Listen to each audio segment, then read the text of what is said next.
yo creo que es el momento de empezar ya. Vale. Lógicamente presento a José Ángel Samaniego, 14 temporadas en la ACB como segundo entrenador, 5 temporadas en competiciones FEP de jefe, de entrenador jefe, por decirlo de una forma, y profesor de muchos cursos en la Federación Española de Baloncesto. En la actualidad, el último equipo al que pertenecía era el Zenit de San Petersburgo, y su primer entrenador era John Plaza, muy conocido por todo a nivel nacional. Creo que es la persona más adecuada para enseñarnos cuál es el perfil de un segundo entrenador y sobre todo con nuestras aspiraciones de que nuestros primeros sean segundos también y todos estén colaborando dentro del club. Y dentro del mundo del baloncesto se oye que aquí este señor Samaniego está considerado el mejor segundo entrenador. Ya yo le haré una pregunta después, o ya en las preguntas están, ¿por qué segundo entrenador y no nunca primero? Una vez me lo contestó y me dejó callado la boca, pero se la haré después también. José, estamos en tus manos y 1000 millones de gracias por ayudarnos y por querer hacernos aprender un poco más. Vale, gracias a vosotros por la invitación. Espero de alguna manera responder alguna de vuestras inquietudes y bueno, pues al final si queréis yo estoy abierto a responder cualquier pregunta y si durante la presentación consideráis que hay algo que no ha quedado bien explicado por mi parte, pues no hay problema, me interrumpís y me vuelvo a explicar o me hacéis la pregunta pertinente. He preparado una pequeña presentación, si queréis comparto pantalla. Vosotros me decís cuando se ve o cuando no se ve. Te aviso. Me avisas.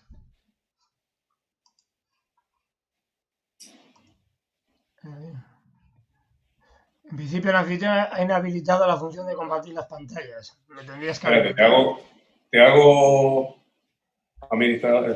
anfitrión y ya lo puedes hacer. Ok. Ahora.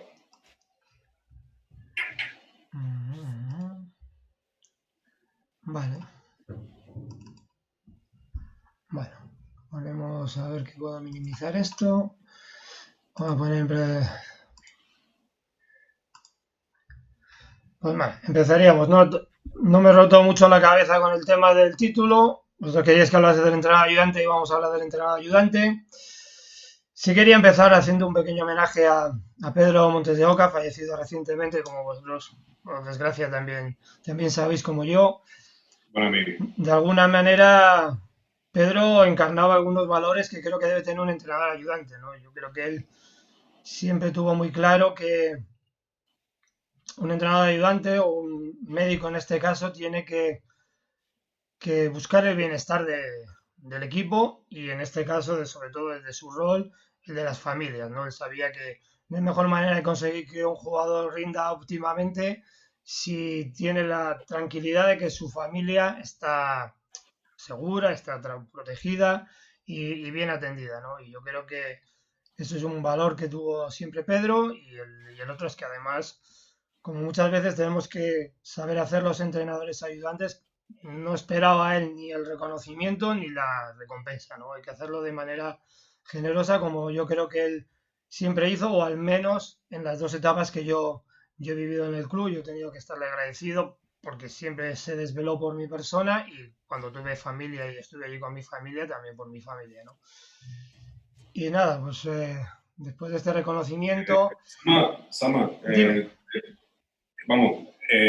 yo también quiero hacer mención, la verdad es que lo considero un pedazo de amigo, tío, me ayudó muchísimo a nivel personal y te agradezco que lo hayas recordado porque aquí se le quiere mucho, muchísimo.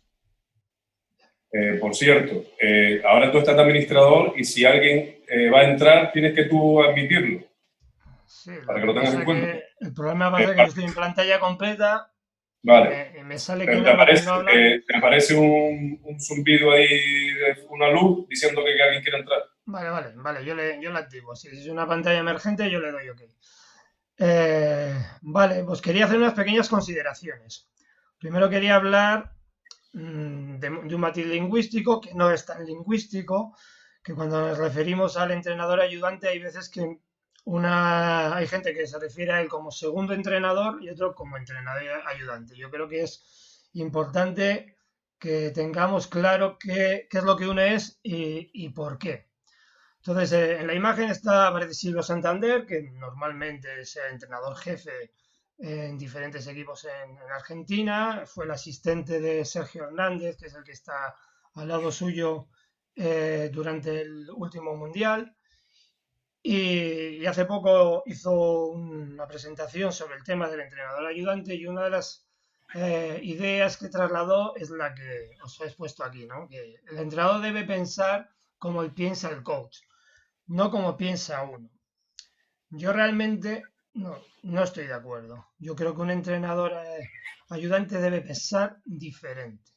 De hecho, mi experiencia es que la tendencia general, por lo menos en los últimos tiempos, de los entrenadores jefes es rodearse de asistentes de un staff, incluiría servicios médicos, preparadores físicos, que le complementen. Es decir, que cubran campos del conocimiento que igual él no se siente que domina tanto.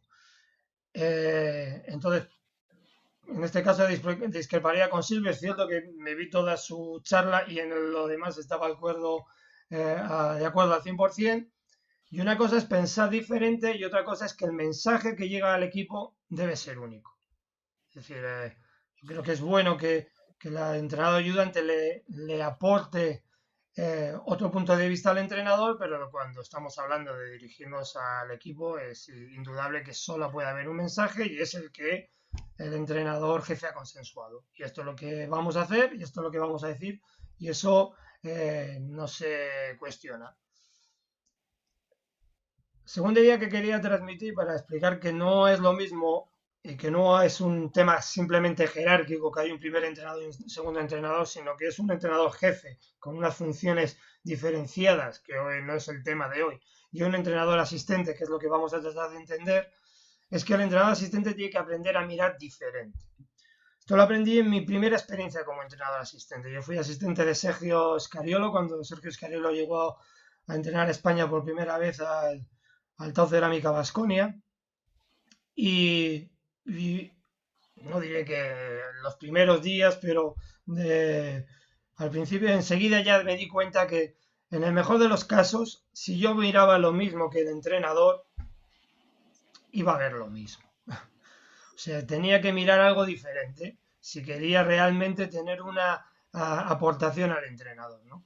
De hecho, yo puedo contar como anécdota que mi rol en aquella temporada, yo llegaba como entrenador ayudante nuevo, era la primera vez que Baskonia tenía 2 ayudantes en el primer equipo, continuaba yo Larrategui, un gran entrenador como asistente, ya tenía experiencias previas con Manel Comas, Ger Brown, yo era el novato y yo tenía como función en el entrenamiento 2 cosas, fijarme en el cierre del rebote y fijarme en el balance defensivo. Yo no me tenía que fijar demasiado en si se cumplían las normas defensivas o no, no tenía que fijarme demasiado si se estaban ejecutando correctamente los sistemas o no. La tarea que me había encomendado Sergio era vigila que hacemos correctamente el cierre de rebote y vigila que tenemos un correcto balance defensivo en base a las normas que estaban marcadas. Y la tercera idea que quería transmitiros... Perdona. Sí, admito. Eso es, gracias. Ya lo veo, sí me ha salido en la pantalla. Sí. Y la tercera idea que quería transmitiros era que una gran diferencia en un entrenador jefe y un entrenador ayudante es que el entrenador ayudante da consejos y el entrenador jefe da órdenes. En la imagen está Emanuele Molín, durante muchísimas temporadas asistente de Ettore Messina, que cuando Messina es destituido en Madrid interinamente hasta el final de la temporada es Emanuele Molín quien ocupa el cargo de entrenador jefe, y cuando le preguntaron por las diferencias entre un puesto y otro, porque llevaba muchos años en este rol de entrenador ayudante, esta fue la respuesta que dio. Yo he pasado de dar consejos a tomar decisiones y por lo tanto tener que dar órdenes, ¿no? Y por eso, si me decís que nosotros somos entrenadores ayudantes y no somos segundos entrenadores, porque creo que tenemos unas funciones claramente diferenciadas y que no es solamente un orden jerárquico y que no es una estructura de la organización de que está el primero y está el segundo, ¿no? Segunda pregunta que quería, o segunda reflexión que quería hacer era si somos ayudantes de entrenador o ayudantes de club. Quiero dejar muy claro que aquí no voy a hablar del conocimiento. Todos los entrenadores tenemos conocimiento, da igual cuál sea nuestro origen, y por lo tanto no es el tema de debate, no es que yo quiera pensar que el que es ayudante de entrenador tiene más conocimientos que el ayudante que viene formado dentro del club, ni viceversa. Los conocimientos cada uno los ha adquirido e irán muy relacionados con las experiencias que has tenido en tu actividad como entrenador, ¿no? Pero sí quería hacer una reflexión sobre esta frase, que es el título de un artículo de Trifón Poch, que está en el centro de la imagen, que en estos momentos es, junto a Pau del Tío, entrenador ayudante en el Juventud de Badalona, que un artículo del año 91 titulaba como "Junto al jefe no se sienta cualquiera". Yo creo que el título es impactante, el artículo, que lo releí hace 2 o 3 días, tiene total vigencia, o al 90% está totalmente vigente, aunque hayan pasado 19 años. Y lo que quiere puede tener muchas aristas esta frase o este mensaje que nos lanza Tifón Poch en el titular del artículo, pero una es el tema de la confianza. Y yo creo que es primordial que el entrenador jefe sienta que sus hombres que están más cercanos, los vemos en este caso en su etapa en Fuenlabrada, quienes están sentados a la derecha y a la izquierda son sus entrenadores asistentes, sean realmente sus hombres de confianza, que son los que te dan seguridad. Y creo que eso es muy importante de saber rodearse, que no quiere decir, porque yo he tenido experiencias de haber trabajado en clubs en el cual alguno de los asistentes era alguien que se había formado en el club y que llegaba al primer equipo después de pasar por las diferentes categorías, ha demostrado tener una enorme confianza al entrenador jefe que llegaba esa temporada al club, ¿no?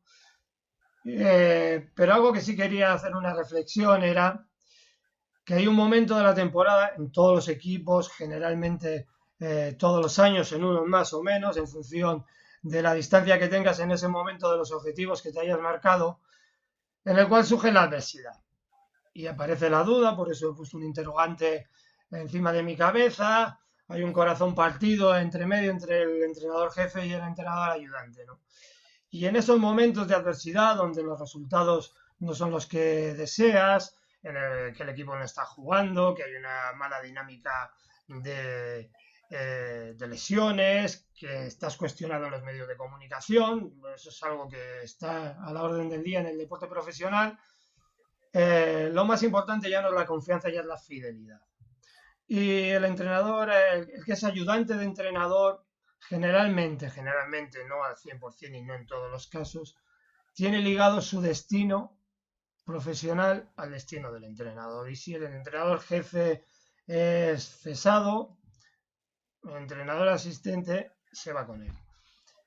No suele pasar al revés en el caso de que seas entrenador de club, y no tiene por qué pasar, y no digo que sea ni justo o injusto, pero yo creo que el entrenador jefe prefiere estar en esos momentos de adversidad, saber que el que está al lado es fiel, y fiel significa que tiene fe ciega en lo que estamos haciendo.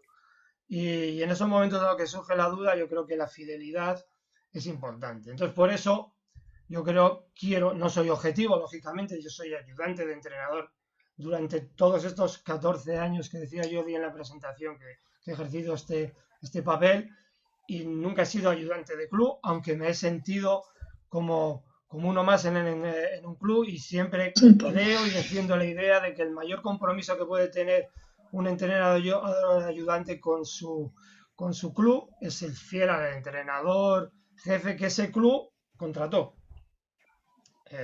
Bueno, y este tema, y la última consideración que quería hacer era si somos entrenadores de formación o entrenadores de rendimiento. Quería recuperar unas declaraciones que hizo en rueda de prensa hace unos cuantos años Ettore Messina, aunque aparece en Celco y él, y he simplificado las declaraciones, las palabras son solamente de Ettore Messina, y fue cuando Héctor estaba en su segunda etapa en Moscú, después de su paso por el Real Madrid, y Zelko estaba iniciando su trayectoria en Fenerbahce. Y fue a principio de temporada, Euroliga, partido en Moscú y gana Fenerbahce. Y en la rueda de prensa posterior al partido, Ettore Messina hace una reflexión en la cual decía, bueno, pues Zeljko Obradović fue un jugador de élite que abandonó la élite como jugador para sentarse en un banquillo de élite también, ¿no? Y decía como virtud y como elogio a Zeljko, que Zeljko no decide pelearse con un jugador que no quiere progresar o que no quiere cambiar, ¿no? Y que se dedica simplemente a sacar el máximo que tiene ese jugador, ¿no?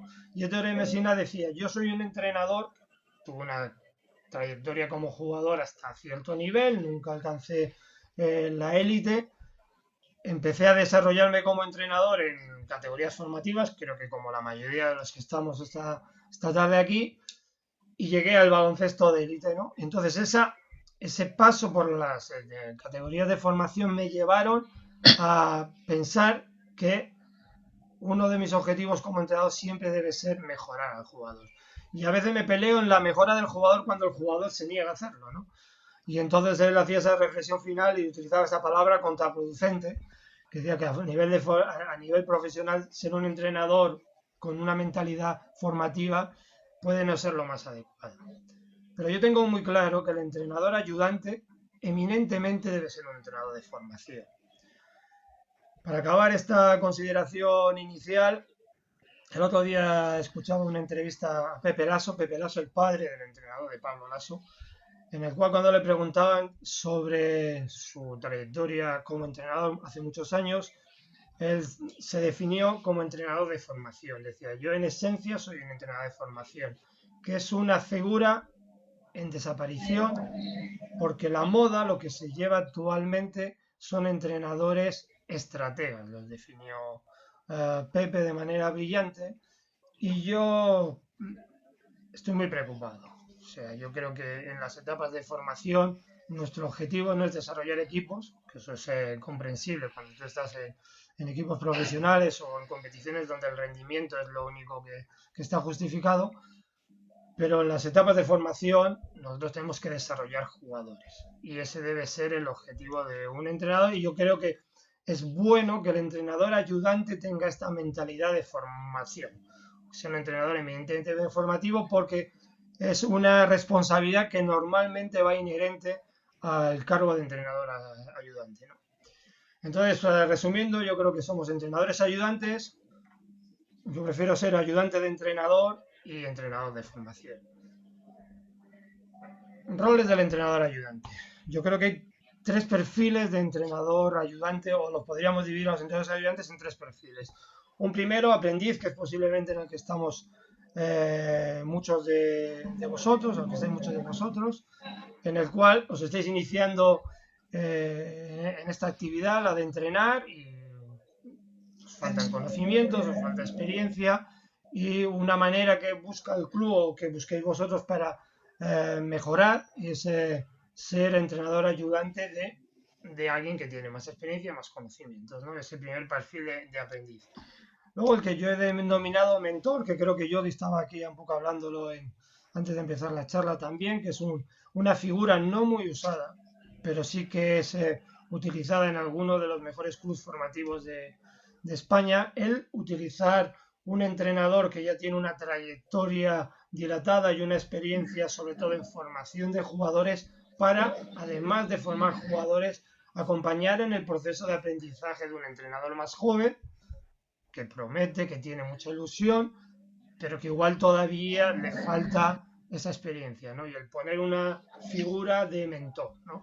Al lado que lo acompañe. Y una última parte que son los entrenadores expertos, en el cual pues yo me considero experto porque llevo muchos años en esta vocación, que son básicamente la mayoría de los entrenadores existentes, por ejemplo, de la Liga CB, de los entrenadores ayudantes profesionales, que ya tenemos unos conocimientos y una experiencia dilatada, ¿no? Yo creo que podríamos dividir a los entrenadores en estos tres roles, en nuestros tres perfiles, pero la pregunta que deberíamos hacerlo es ¿quién ha dicho que te mereces un ayudante? Y esto lo pensé también cuando leí vuestras preguntas, pero creo que es una cosa que tenemos que reflexionar, ¿no? Que a veces uno lo que está demandando como entrenador jefe, cuando busca que el club le ponga una persona que le ayude, es alguien que se ocupe del material, que organice los desplazamientos a los partidos, que lo coordine con los padres, quiénes van a llevar los coches, de dónde salimos, a qué hora, el color de la camiseta, que arbitre los entrenamientos, que sea el pasador en algunos ejercicios y poco más.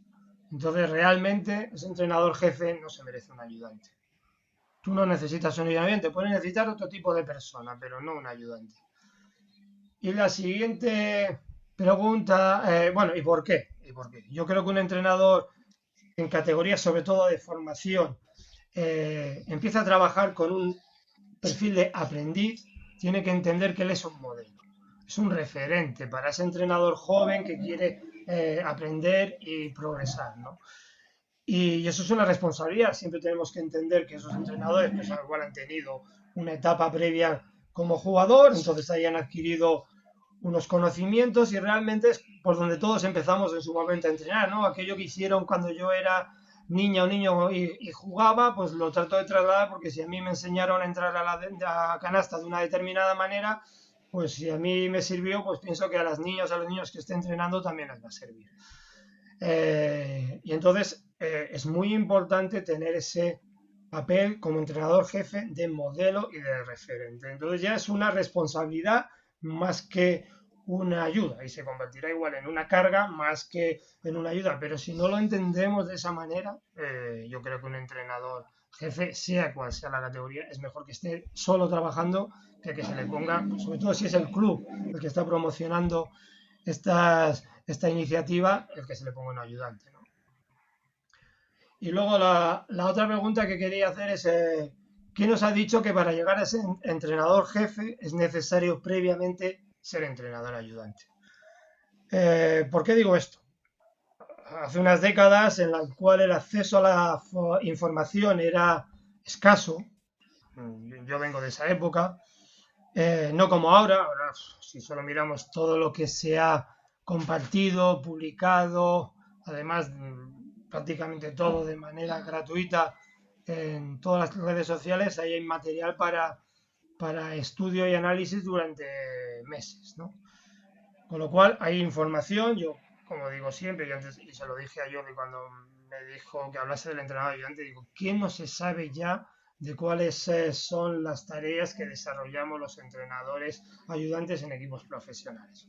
Unos lo hacemos de una manera, de otros, todo se adecua al entrenador jefe que tienes, pero ya todo el mundo sabe que hacemos scouting, playbooks, estadísticas, vídeo prepartido, vídeo postpartido, pues todas las tareas inherentes a nuestro cargo, ¿no? Entonces, yo creo que tendremos que reflexionar sobre esta pregunta. Aquel que tiene vocación de llegar a ser entrenador jefe no debería pasar demasiado tiempo. No digo que no lo sea en algún momento, porque siempre es bueno aprender al lado de un entrenador experto, ¿no? Que se tenga experiencia como entrenador jefe y que te puede enriquecer en tu filosofía y en tu metodología. Pero si realmente tu aspiración es ser entrenador jefe, cuanto antes de ese paso va a ser mejor. Yo haría una reflexión sobre esto, ¿no? Es el denominado principio de Peter, esto es una idea que ahora ya en los últimos años algunas universidades lo han corroborado. Este es Lawrence Peter en el año 1960 publicó este principio en el cual dice que todas las personas en una organización o todos los trabajadores en una organización somos promocionados hasta que alcanzamos nuestro nivel de incompetencia, ¿no? Quiere decir que tú puedes ser muy válido en un puesto, pero si te ascienden al puesto que está un peldaño por encima, puede que no tengas las competencias para desempeñar esa tarea, ¿no? Y que porque seas muy válido desarrollando unas funciones no significa que puedas desarrollar bien otras, ¿no? Por eso al principio diferenciaba que no es un tema de segundo entrenador y primer entrenador, sino que es entrenador jefe y entrenador ayudante, para que entendáis que las funciones del ayudante nada tienen que ver con las del jefe, ¿no? Y aquí traía unas declaraciones de David Blatt, entrenador israelí que llegó a dirigir a los Cleveland Cavaliers, en el cual hizo esta declaración al final de un partido justificando algunas decisiones que tomó en el mismo, ¿no? Que decía que bueno, un entrenador toma entre 150 o 200 decisiones por partido y lo comparaba con solo un piloto de combate puede tomar ese mismo número de decisiones en ese periodo de tiempo. La verdad, y siendo muy sincero, no he encontrado ningún estudio que justifique esta afirmación. No quiere decir que no lo crea, es decir, incluso puedo pensar que me parecen pocas, creo que un entrenador puede llegar a tomar incluso más número de decisiones o tiene que decidir sobre más opciones que estas durante un partido, pero ¿qué quiere decir esto, no? Primer tema, algunos estudios de psicología han venido a ratificar esta idea que el mayor generador de presión de los jugadores en una cancha durante un partido es el propio entrenador. No es el rival, no es la importancia del partido, no es la presión del ambiente si estás jugando en un campo hostil. El que más presión mete a los jugadores son los entrenadores. Y aquí podríamos hacer un pequeño paréntesis para reflexionar nuestro comportamiento en categorías formativas. ¿Y qué pasa en los patios de colegio? ¿Y qué vemos los fines de semana? ¿Y cuál es la actitud que tenemos los entrenadores, que en teoría somos de formación, y de qué manera nos dirigimos a nuestras jugadoras, a nuestros jugadores? Y de pensar si realmente nosotros también entraríamos en el grupo de entrenadores de este estudio en el cual generamos un estrés excesivo o añadido al inherente de la competición, ¿no? ¿Y cuáles eran los factores estresantes, ¿no? Y el primero que salían de varios estudios que he estado revisando es las expectativas que tenemos sobre uno mismo. Es decir, el entrenador quiere progresar, es lícito, la gente tiene ambición, quiere llegar porque socialmente está bien visto, porque es su pasión a ser un entrenador profesional y a veces equivocamos el objetivo, ¿no? Y convertimos a los equipos que tenemos en categorías de formación en un medio para un logro personal mío como entrenador en vez de un fin en sí mismo, ¿no? Que es el desarrollo de esos jugadores que tengo esa temporada, ¿no? Lógicamente, y quería traer una reflexión de Pepe Lasso en esa misma entrevista que escuché, que uno de los mayores problemas, que el mayor de los problemas que puede tener un entrenador actualmente es la inseguridad económica, ¿no? Y que eso limita el talento. Y es cierto que esta inseguridad económica por el destino laboral del entrenador nos lleva a generar un estrés y a tener un estrés altísimo, ¿no? El segundo factor que generaba estrés es la importancia del resultado del partido, que en función del tipo de partido que sea, la competición, la posición en la clasificación, el momento de la temporada, puede tener un mayor o menor impacto en el estrés. Y lo último, la calidad de la preparación, que es, estamos hablando cuánto tiempo hemos entrenado y qué hemos entrenado. Y esa inseguridad que tenemos los entrenadores de saber si hicimos lo correcto y en la medida justa para preparar ese partido generaba un estrés, ¿no? Entonces, por todas estas razones, creo que quien quiera ser entrenador jefe no debe pasar mucho tiempo en el puesto de entrenador ayudante, porque la mayoría de estos factores estresantes son más agudos o se agravan mucho más en un entrenador jefe que en un entrenador ayudante. Y para eso solo se aprende con experiencia. Entonces, el que quiera ser entrenador jefe y lo tenga muy claro, pues que entrene, que es cómo va a tener que desarrollarse y cómo va a aprender. Voy a hablar de valores del entrenador ayudante. En general son del entrenador, no, aquí sí que no hay ningún estudio psicológico, aquí son los míos, porque como no sabía cuáles son más válidos y cuáles no, he puesto los que yo he aplicado a lo largo de toda mi trayectoria como entrenador. El primero es el de puntualidad, y el punto de puntualidad no solamente es llegar a la hora o al inicio del entrenamiento, que también, indudablemente, si quiero dar ejemplo al equipo, lo primero que tengo que hacer es llegar puntual al entrenamiento o a la actividad que esté programada por el club, ¿no? Sino me refiero a este concepto que aparece en el Tao Te Ching de Lao Tse, del momento adecuado determina la calidad del movimiento. Y esto es un arte. Y uno tiene que aprender cuándo debe alargar 2 minutos más un ejercicio y cuándo es el momento para cortarlo, cuando la sesión ya no da para más, aunque yo haya planificado no sé cuántas tareas, cuándo debo de realizar una corrección y cuándo no es necesaria esa corrección, es decir, el momento adecuado. Y la última reflexión, yo siempre, ya por hacer un pequeño comentario técnico, cuando la gente me pregunta ¿qué definición daría yo a táctica individual? Pues yo siempre digo que táctica individual, el mejor entrenador siempre fue Lao Tse, que nació 2000 y pico años antes de Cristo, con lo cual no sabía inventar el básquet, pero él dijo que el momento adecuado determina la calidad del movimiento y eso es la táctica individual, es decir, utilizar los recursos técnicos que tenemos en su momento adecuado, ¿no? Entonces, puntualidad como principal valor que yo quiero aportar. Segundo, el respeto, ¿no? Ya todos tenemos claro cuál es el concepto universal del respeto. Alguna de vuestras preguntas iba relacionada con el tema del respeto. Y daría 3 ideas. Una es que tenemos que aceptar a cada uno como es. Me refiero al entrenador jefe al entrenador ayudante, el entrenador ayudante al entrenador jefe y al resto de miembros del staff y del equipo, a los jugadores, ¿no? Todos somos diferentes y tenemos que aceptar a cada uno tal como es. Segundo tema del respeto es escuchar. No pensar que uno siempre tiene la razón. No, vosotros me preguntabais sobre la filosofía, si se puede trabajar al lado de un entrenador que pudiera tener una filosofía diametralmente opuesta y tal. Yo creo que hay que escuchar porque no siempre tenemos razón, ¿no? Hablabais del respeto, de cómo se gana el respeto por parte del jugador. Mira, mi experiencia me dice que cuando uno es ignorante, la mejor manera de ganarte el respeto de los jugadores es decir no sé.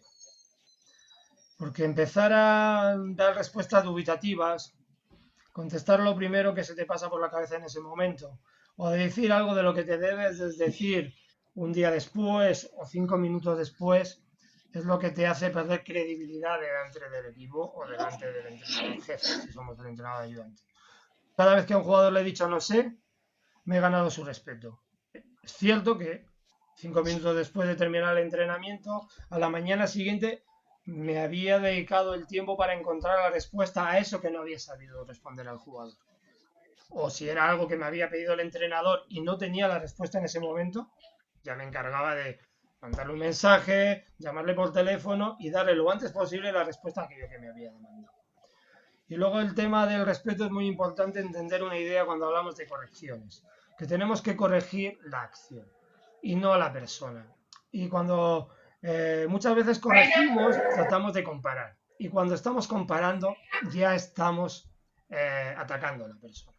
No, es que mira, esa niña lo hace y tú no. Como se está diciendo, oye, tú eres incompetente y la otra es competente. O cuando descalificamos a aquel que ha intentado hacerlo y no le sale, ¿no? Entonces yo creo que estas 3 ideas, la diversidad, la de escucha y la de corregir las acciones y no las personas, creo que a mí me han ayudado mucho en mi carrera y es un valor que siempre trato de llevar a la práctica cada día. Y la última es la discreción. Entendida discreción como tratar de dirigirte a la persona que corresponde en el momento que corresponde y en el lugar que corresponde. Si a veces tenemos esta tendencia a hablar delante de gente que no le interesa eso que le quiere, ese mensaje que le quiero trasladar a un jugador o que le quiero decir al entrenador jefe. Ese tipo de discreción me refiero. Muchas veces tendemos a actuar pensando en el entorno, en el que dirán, mira qué bueno soy, mira cómo corrijo porque me está mirando un padre, el coordinador, esa idea de no actuar pensando en el entorno. Y la última es no actuar pensando en tu único beneficio, que no voy a insistir más porque ya lo he dicho antes, esa tendencia que a veces utilizamos al equipo en etapas de formación como un medio y como un fin en sí mismo, ¿no? Entonces, aquí sería eso que yo no creo que está abolido ese concepto de hacer la cama al entrenador jefe, ¿no? El que ciertas actitudes que podían, creo que en el pasado, hacerse por parte de un entrenador ayudante iban más encaminadas a ganarse la confianza de terceros que la de tu propio entrenador, con tal de, si venían mal dadas, tener una posición dominante a la hora de ocupar ese puesto, ¿no? Y vamos a hablar de cualidades de un entrenador ayudante en la formación. Yo para preparar la charla he pedido ayuda, al final los nombraré a todos, porque quería centrar la charla más en el entrenador ayudante desde el punto de vista de equipos de formación, por el perfil de club que sois vosotros, que del entrenador ayudante del equipo profesional, ¿no? Y entonces Íñigo de la Villa, que es el director de cantera del Estudiantes, y Fito González, que es uno de los entrenadores emblemáticos de ese club en equipos de formación. Es cierto que llegó a ser el primer entrenador del equipo femenino en primera división, pero es un valor y un activo para el Estudiantes. Bueno, he recopilado algunas ideas que me transmitieron como ejemplo, ¿eh? O sea, cuando uno quiere buscar un perfil de entrenador ayudante, tiene que haber un conocimiento asociado a la categoría, es decir, si voy a entrenar minibásquet, sería bueno que tenga unos conocimientos adecuados para la categoría de minibásquet. Si voy a entrenar un cadete, un conocimiento adecuado a un cadete. Si voy a entrenar el junior, unos conocimientos como entrenador ayudante para un equipo cadete, ¿no? Está claro que la siguiente es la voluntad de aprendizaje. Tú estás en ese rol de aprender para intentar desarrollarte. Por lo tanto, tienes que tener esa vocación de querer aprender, ¿no? Tienes que tener capacidad de adaptación. Tú eres un entrenador ayudante, ya he hablado previamente sobre algunos aspectos. Creo que está claro, tú tienes que ser capaz de adaptarte a tu entrenador jefe, al equipo al que estás, aceptar el rol que tienes si previamente fuiste el entrenador jefe en otras temporadas. Capacidad de sacrificio es innegable, o sea, la dedicación y el esfuerzo que hacemos para tener una poca visibilidad y menos reconocimiento, que eran esos valores que destacaba en Pedro Montes de Oca al principio, son inherentes al puesto de ayudante. La empatía, es decir, la capacidad de escucha, de conectar con todos, con los otros miembros del staff, con las jugadoras, con los jugadores, esta capacidad de diálogo y valores personales. Es decir, sobre todo cuando trabajamos en equipos de formación, un ayudante tiene que tener unos valores bastante claros de educación, ¿no? Y aquí hago un pequeño paréntesis y traigo en esta diapositiva a José Manuel López, que es uno entrenador ayudante de Fito González en el cadete creo que es el de primer año de estudiantes, que tuvo una charla. Os he dejado el código QR, pues si alguno le quiere sacar la foto. Bueno, yo creo que estamos grabando la charla, pues si queréis recuperar, es una de las charlas que ha dado SINEP, el Sindicato de Entrenadores, que me parece de visionado obligatorio para cualquiera que sea entrenador y que se considere sobre todo entrenador de formación, ¿no? Habla de educar el carácter y cómo como entrenadores tenemos esa obligación de desarrollar valores como el compañerismo, el autocontrol, la autodisciplina, el trabajo en equipo. Yo creo que es una charla muy brillante y necesaria de escuchar, y no hay mucho sobre el tema, ¿no? Entonces yo os invitaría a escucharla, creo que se hará. Y luego me he ayudado del Juventud de Badalona y de mi etapa allí, de los entrenadores amigos que dejé en mi paso por allí, para hablaros un poco de cuáles son las funciones que debiera tener como ejemplo. Pueden ser otras, puede haber más, pues eso ya las tiene que definir el entrenador jefe y el club, dejando claro que no somos un perfil utillero, que es lo que he venido a decir antes, ¿no? Pues sería bueno que preparara de manera conjunta la sesión de entrenamiento, no que llegase a la pista y el entrenador jefe ya tuviese el entrenamiento preparado, porque creo que es necesario en ese modelado que entienda cómo se prepara una sesión, porque puede ser que a veces no sepa, que conozca los objetivos, que incluso proponga diferentes tareas o ejercicios que se pueden hacer en esa sesión de entrenamiento para desarrollar, ayudar y asistir si hay un preparado físico y si los equipos en ese momento están en una edad donde tiene un trabajo físico, que el entrenador asistente, si no puede estar el entrenador jefe, esté disponible para ayudar al preparado físico, pues, a colocar los circuitos, a ayudar a los jugadores si tienen que hacer algo que requiera técnica, o simplemente a animar a los chicos a empeñarse lo mejor posible, ¿no? La colaboración durante los entrenamientos, que no solo debe ser pitar el entrenamiento y pasar balones, es decir, que tengan responsabilidades a la hora de corregir, como yo os he transmitido al principio de mi carrera como ayudante con Escalero, pues me encargaba del rebote defensivo y del balance, o sea, que tenga una serie de objetivos y obligaciones a hacer durante el entrenamiento, no estar mirando o hacer tareas auxiliares, ¿no? Lógicamente en el partido suele tener responsabilidad de hacer el calentamiento del partido con el equipo, contra el preparador físico si lo hay, y si no, pues suele hacerlo el entrenador ayudante. Hablar con el entrenador antes del tiempo muerto, y es algo que tiene que dejar el entrenador jefe ese margen para que te dé tu opinión sobre lo que le hayas pedido, si le has encomendado algún tipo de tarea específica en función de lo que estéis trabajando en ese momento de la temporada o para ese partido específico, o sobre la opinión que tenga el entrenador. Porque al final damos consejos, ¿no? Y luego algo que es muy importante y que me gustó mucho, esto que me contaron los de mis amigos de la Peña, es mantener una buena actitud de los jugadores del banquillo. Y eso al final, pues el entrenador jefe, por la tensión del partido, muchas veces se le puede pasar, pero un entrenador asistente, sobre todo en categorías de formación, creo que debe de preocuparse de esta actitud de apoyo, de animar, de ser positivo, de no poner malas caras si hay alguna decisión que a un niño se molesta porque tienen poco autocontrol en función de la edad que tengan. Bueno, estas ideas como funciones, que puede haber otras, me parecen interesantes, ¿no? ¿Dónde vamos? Muy bien, ahora nos hemos parado aquí la presentación. No. Vale. Entonces, como os decía, el entrenador ayudante en el mundo del rendimiento, ya para ir acabando. No he querido poner todo lo que creo que ya todos sabéis, y si no, bueno, pues ya me preguntaréis sobre temas más enfocados en los equipos profesionales, pero todos sabéis que hacemos playbook, informes, hacemos vídeos prepartido, de ataque, de defensa, vídeos por partido, vídeos individuales, trabajo de tecnificación, tenemos más o menos responsabilidades en la cancha en función de quién es el entrenador jefe, pero todas esas tareas, digamos, de oficina, análisis estadísticos, pues, todo ese tipo de cosas, eso creo que ya lo sabéis, habréis escuchado y visto diferentes métodos de trabajo, pero difieren en esencia, difieren en muy poco. Entonces yo quería contaros mi experiencia, a lo que yo me dedico, más allá de esas tareas, digamos en sí, mecánicas, actualmente como entrenador en los últimos años, ¿no? Yo lo primero que me preocupa es la gestión del conocimiento.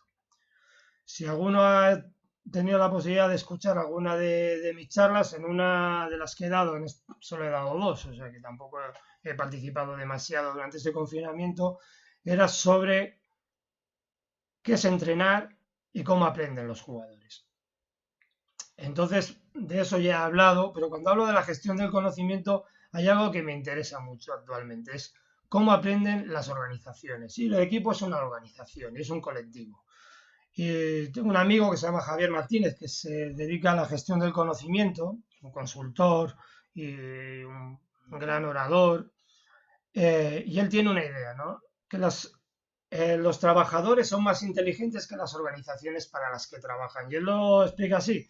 Todos tenemos claro que las personas tenemos cerebro, pero nadie sabe cuál es el cerebro de una organización, y normalmente no va a ser ese ordenador central que recoge toda la información de pedidos, facturas, presupuestos, contabilidad de una empresa, ¿no? ¿Dónde está el cerebro de una organización, ¿no? Y entonces a mí hay un tema que me apasiona y que me ocupa actualmente mucho tiempo, que dedico a pensar entre tarea y tarea que tengo que hacer, es a intentar entender cómo estamos aprendiendo como equipo y cómo evoluciona nuestro conocimiento a lo largo de la temporada, ¿no?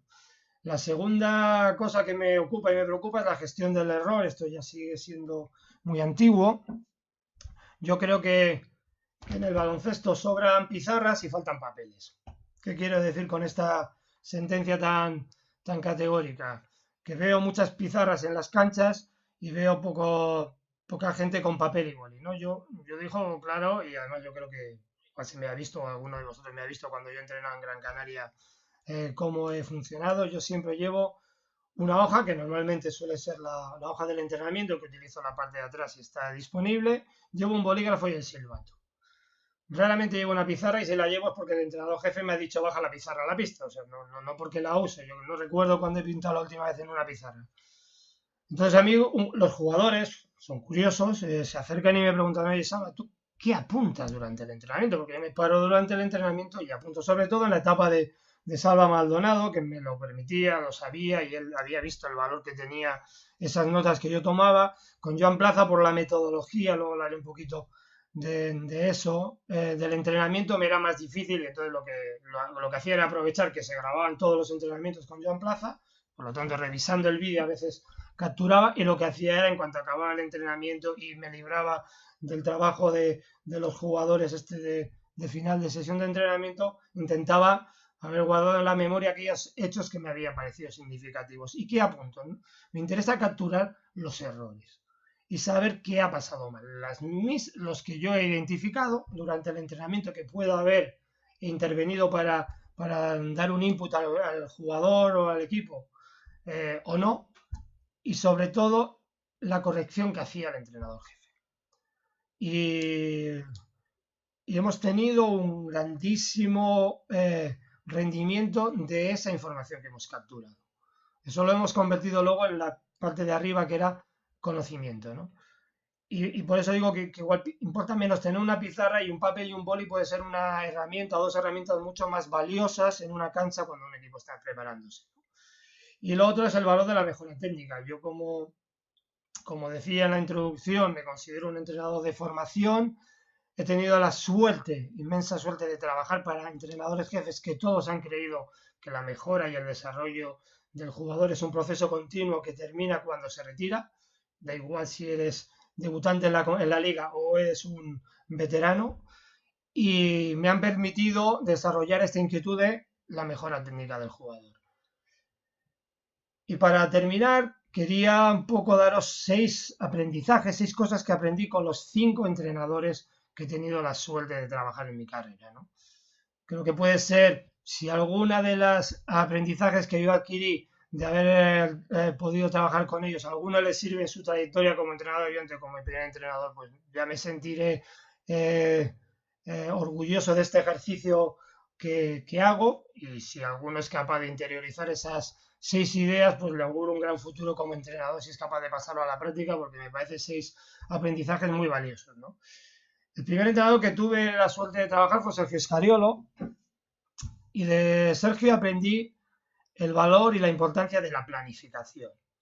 Sergio realmente planificaba todo hasta el más mínimo detalle. No, nada podía estar fuera de control. Y yo, que llegaba allí como entrenador ayudante novato, con mi experiencia más en el baloncesto semi-amateur y amateur, claro, cuando llegas a la dimensión de un equipo como el Baskonia, que además estaba en la parte alta de la clasificación luchando por los títulos. De hecho, aquel primer año jugamos la final de la liga con Manresa, la que gana Manresa. Aquello fue impactante, ¿no? Cómo es necesario planificar todo y tratar de controlar todo hasta el mínimo detalle. Luego tuve mi primera etapa con Salva Maldonado. Fue escasa, 3 meses. Fue el que reemplazó a Sergio en el Baskonia. Y ahí me impactó lo que es la honestidad. O sea, ahí Salva en 3 meses demostró que la honestidad, en aquel mundo que ya había vivido en mis primeros 2 años como entrenador ayudante, era algo que me chocó, que me impactó. Un tío honesto, primero consigo mismo, con sus creencias, con sus ideas, y como teniendo claro que todo es un proceso, no había que renunciar ni prostituirse a esas creencias que tú tenías. Y segundo, esa honestidad hacia el equipo. Fue siempre muy honesto con el equipo, nunca intentó protegerse traicionando o cuestionando a uno de los jugadores. Él defendió a la plantilla a muerte desde el primer día hasta el último día, ¿no? Luego llegó Julio Lamas a sustituir a Salva, y nosotros tuvimos, digo nosotros, me refiero a Josu Larrategui, que era el otro entrenador ayudante, y yo, una charla con Juan Espil, que era un jugador argentino que había tenido la posibilidad de trabajar con Julio Lamas en la selección argentina, y nos hizo un comentario, ¿no? Nosotros no se lo pedimos, él vino y nos dijo: oye, yo, Susana, cuando conozcáis a Julio, igual os sorprende que cuando empieza a hablar hace unas pausas, ¿no? Y hay unos segundos, unos instantes en los que se calla. Claro, ya sabéis que cuando alguien nos llama la atención sobre algo, lo primero que haces cuando tienes la posibilidad de empezar a trabajar con esa persona es fijarte en eso que te han dicho, que no sabías muy bien cómo interpretarlo, ¿no? Entonces, claro, pues lo primero que haces es fijarte, y la primera vez que ocurre ese hecho y Julio empieza a hablar al equipo y hace una pequeña pausa, pues te quedas: ostras, mira lo que decía Juan Espín, ¿no? Pero ese estado de ánimo de sorpresa inicial, en mi caso, que soy una persona curiosa, enseguida se torna en curiosidad, intenta entender por qué. Y entonces descubro que Julio lo hace por un gran nivel de autocontrol. Él hace pausas en su discurso para encontrar la palabra adecuada para hacer llegar el mensaje que quiere al jugador o al equipo. Eso es brillante. Pero luego le di más vueltas y luego pensé, ya sé el por qué, ahora quiero saber el para qué. Yo nunca le pregunté, yo digo, son aprendizajes, cosas que yo he aprendido de ellos, no que ellos me enseñaron, yo aprendí del ejemplo que ellos me dieron. Y entonces en el para qué me di cuenta que Julio tenía muy claro que era importante que al jugador le llegara el mensaje, si fuese un refuerzo positivo, el refuerzo positivo, si fuese una reprimenda, para reconducir el tema, sin el para qué era, sin atacar la integridad del jugador. Y eso era maravilloso, es decir, al final lo considerabas como algo normal, esas pequeñas pausas que tenía, mientras encontraba la palabra justa, la expresión justa que hiciese llegar el mensaje y que el jugador no se siente atacado. Y eso me parece maravilloso. Luego tuve la suerte de trabajar con Dusko, y Dusko es el máximo ejemplo de la gestión del error. O sea, no he conocido ningún entrenador que desde el primer minuto del primer entrenamiento de la pretemporada hasta el último minuto del último entrenamiento de la pretemporada no estuviese identificando todos los errores que se producían. Y créanme, no pasó nunca un error de actitud. Los errores de actitud los corrigió todos, daba igual quién fuera el jugador, fuese la estrella del equipo o el último jugador del banquillo o el junior que te ayudaba en el entrenamiento. Él todos los errores de actitud los corrigió y eso es impresionante. Luego tuve la suerte de volver a trabajar con Salva y estuvimos 11 años juntos, hemos estado y ojalá el futuro nos vuelva a unir porque nos une una amistad además de una complicidad profesional. Y en esta segunda etapa pues tuve tiempo de aprender muchas cosas, pero yo siempre a Salva lo defino, siempre digo lo mismo, si un día escribo un libro y hablo de Salva pondré esto, ¿no? Un verso de Antonio Machado, ¿no? Que dice que es el mejor de los buenos, quien sabe que en la vida todo es en su justa medida. Y en los entrenadores tendemos a magnificar las cosas, ¿no? Y de Salva uno aprende enseguida que lo peor que puede hacer un entrenador es crear un problema donde no lo hay. O sea, acabamos de ver Last Dance, ¿no? El documental sobre los Chicago Bulls y yo creo que el comportamiento de Phil Jackson también se respira un poco de esta idea, ¿no? No creemos un problema donde no hay, aceptemos la diversidad, cada uno es como es, mientras consigamos que ponga lo máximo en el bien del equipo, ¿no? Y el último que he tenido el placer de trabajar es con Joan Plaza, y Joan Plaza me ha recordado algo que creo que puede ser muy importante para vosotros, que es el valor de entrenar. Y que el entrenamiento, el momento del entrenamiento, es decir, la sesión del entrenamiento, es el core y la esencia de Joan Plaza, ¿no? Y la dedicación y la inversión en tiempo diario para planificar la mejor sesión de entrenamiento que pueda preparar. Él normalmente siempre nos consultaba a los entrenadores asistentes, oye, ¿cuáles son los objetivos que creéis que debemos desarrollar esta semana? ¿En qué momento de la semana creéis que es más adecuado que los trabajemos? ¿Cuál es la importancia? Y luego con toda esa información que le podíamos dar a los asistentes en base al postpartido, a los informes, a datos estadísticos que manejábamos, con todo eso él trataba de estructurar el entrenamiento que luego se revisaba entre todos los miembros del staff antes de salir a la pista, ¿no?